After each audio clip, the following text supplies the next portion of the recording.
अब तक हम भार को वजन कहते चले आ रहे थे कि मैं 70 किलो का हूं, 70 किलो का हूं मैं। कितने किलो का? 70 किलो का। और मैं उसको क्या बोलता था कि मेरा भार कितना है? 70 किलो।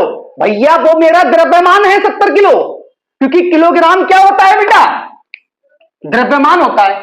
अब हम बात कर रहे हैं भार की, यानी कि वेट। वेट क्या होता है? वेट होता है वह भार, वह बल होता है जिस बल से पृथ्वी किसी वस्तु को अपनी ओर खींचती है। क्योंकि भैया छठे सातवें क्लास से आपको पढ़ाया गया होगा, जो चीज ऊपर गई वो वापस नीचे आई, जो चीज ऊपर गई वो वापस नीचे आई।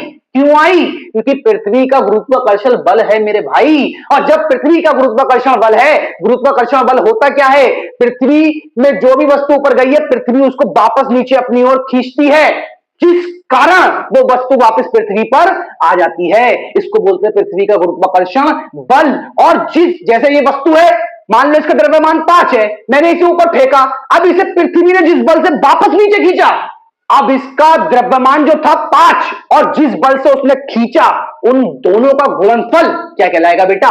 भार कहलाएगा। यानी कि भार बराबर क्या होता है? भार बराबर होता है द्रव्यमान इंटू में गुरुत्वीय त्वरण। गुरुत्वीय त्वरण।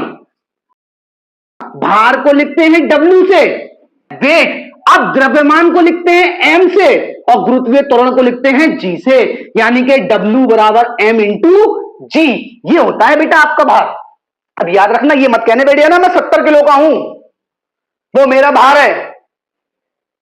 अरे बेटा वो भार है, लेकिन कब? जब हम यूं करके कूदे और पृथ्वी ने हमें वापस नीचे की ओर जिस ताकत से खींचा, वो हमारा टोटल भार है। लेकिन मेरा द्रव्यमान जो होगा वो अलग होगा भार से। समझ रहे हो बात को?